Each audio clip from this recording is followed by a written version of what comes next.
یہاں پر یہ بات بھی آپ دیکھ لیں، اس بات کو میں بھی کلیئر کر دوں کہ وہ جو کنڈیشن انہوں نے لگائی تھی شبہ ڈالنے والوں، اس میں یہ تھا کہ وہ مردوں کو پکارتے تھے۔ اس سے پچھلی گفتگو میں اس پر مفصل آپ کے سامنے بیان کر چکا ہوں کہ کسی زمانے کے کبھی کوئی مشرک جو تھا وہ دنیا سے جانے والوں کو نہیں مانتے تھے کہ وہ قبروں میں زندہ ہیں یا قبر میں کوئی زندگی ہوتی ہے یا ان تک ہماری کوئی آواز پہنچتی ہے۔ وہ تو اہل قبور کی زندگی کے قائل نہیں تھے۔ جب وہ قائل ہی نہیں تھے تو وہ اہل قبور کو کیسے پکارتے تھے؟ اب وہ پکارتے کن کو تھے؟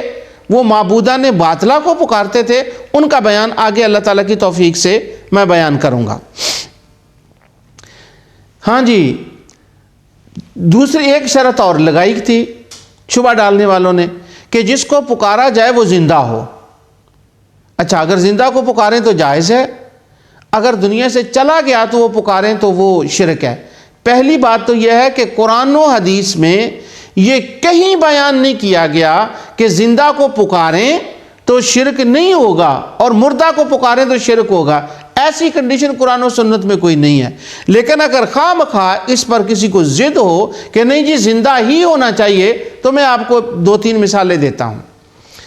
مثلا سیدنا عیسیٰ علیہ السلام آسمان پر زندہ ہے، تو جن کو پکارنا ندا کرنا شرک نظر آتا ہے ان سے میرا سوال ہے کہ کیا عیسیٰ علیہ السلام کو پکارا جا سکتا ہے؟ تو وہ جواباً کہیں گے نہیں۔ کیوں؟ آپ نے تو فرمایا تھا شبہ ڈالتے وقت کہ زندہ ہونا چاہیے، تو وہ تو زندہ ہے۔ وہ کہیں گے نہیں، وہ زندہ تو ہیں مگر وہ دور ہیں۔ اچھا چلو، اگر وہ دور ہیں اور وہ سنتے نہیں ہیں، اچھا اگر کوئی قریب ہو اور زندہ بھی ہو اور سنتا بھی ہو تو کیا اس کو پکار سکتے ہیں؟ مثلا اللہ تعالیٰ قرآن کریم میں فرماتا ہے وَإِنَّ عَلَيْكُمْ لَحَافِظِينَ كِرَامًا كَاتِبِينَ، تمہارے میں نے مقرر کیے ہیں عزت والے فرشتے جو کرامن کاتبین ہیں، دائیں جانب اور بائیں جانب، یہ ہمیشہ ہمارے ساتھ ہوتے ہیں۔ اب یہ سنتے بھی ہیں، دیکھتے بھی ہیں، قریب بھی ہیں، مردہ بھی نہیں ہیں، وہ ساری کنڈیشنیں ان میں آ گئی۔ تو کیا حضرت اب ہم ان کو پکار سکتے ہیں اللہ تعالیٰ کو چھوڑ کر؟ ان کو پکاریں کہ آپ ہماری مدد کر دیں، ہمارے بیمار کو ٹھیک کر دیں، بارش نہیں ہو رہی اس کو نازل کر دیں، یہ ان سے کہہ سکتے ہیں؟ تو جواب آئے گا نہیں، ان کو نہیں کہہ سکتے۔ کیوں؟ اللہ تعالیٰ کو کہنا چاہیے۔ تو آپ نے تو ابھی فرمایا تھا کہ جو زندہ ہو، موجود ہو، قریب ہو، اس سے آپ کہہ لیں، تو یہ تو ساری باتیں ان میں پائی جاتی ہیں۔ تو پھر تب یہ ذرا صاف و شبہ جو ہے وہ سمجھ میں آتا ہے کہ نہیں، یہاں مطلب قریب اور دور اور زندہ اور مردہ کا نہیں ہے، یہاں بات اعتقاد کی ہے کہ کوئی کسی کو کس اعتقاد سے پکار رہا ہے۔ فرض کریں اگر کوئی مشرک ہو، اس کا یہ اعتقاد ہو کہ میرا معبود کو اسے پکارنا جائز ہے، وہ میری مشکل کو حل کر سکتا ہے، صرف اس کا اعتقاد ہو، اور اس نے زندگی بھر کبھی اپنے معبود کو نہ پکارا ہو، تو کیا وہ ایمان ہوگا؟ نہیں، چونکہ اس کا اعتقاد ہے اس لیے وہ بھی شرک ہوگا۔ تو ساری بات جو ہے وہ جا کر یہاں اعتقاد کے اوپر جا کر ختم ہوتی ہے۔ تو میں ابھی تک آپ کے سامنے اس کا خلاصہ بیان کر رہا ہوں، انشاءاللہ ابھی میں قرآن کریم کی آیات آپ کے سامنے تلاوت کرتا ہوں۔ اب سب سے پہلے دیکھیے کہ قرآن کریم میں پکارنے کا جو معنی میں نے کیا ہے مختلف آیات پڑھ کر، سب سے پہلے اس کی طرف چلیں کہ کیا جہاں قرآن کریم میں تدعو یدعو آیا ہے، اس کا معنی پکارنا ہے؟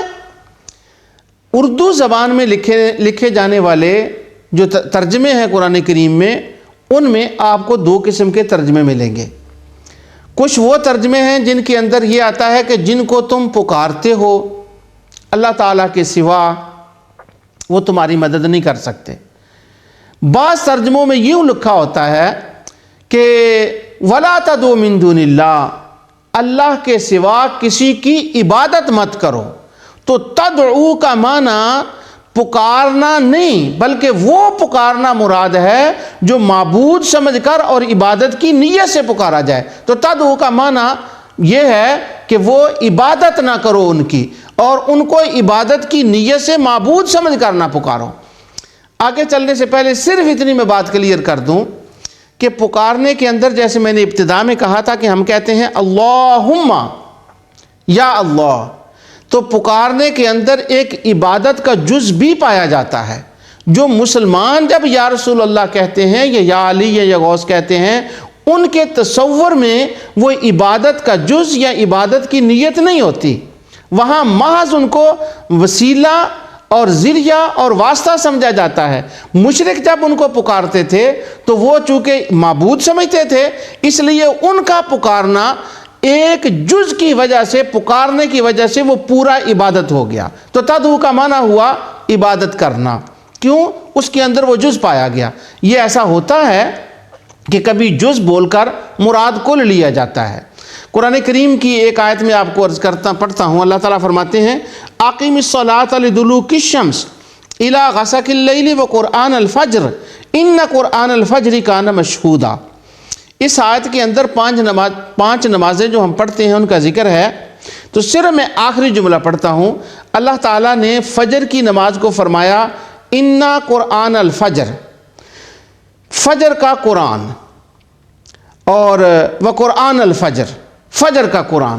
اب جسے فجر کا قرآن کہا گیا ہے، اس سے مراد فجر کی نماز ہے، تو کیونکہ اس میں تلاوت جو ہے وہ طویل کی جاتی ہے، تو قرات جو ہے یہ اس کا نماز کا ایک جز ہے، کامل نماز نہیں ہے، مگر ایک جز بول کر مراد ساری نماز لی گئی ہے۔ اسی طرح جب پکارنا ہوتا ہے تو پکارنے کے اندر مراد، چونکہ وہ عبادت کی نیت سے پکارتے تھے، اس جز کی وجہ سے اس کا معنی عبادت کرنا ہے۔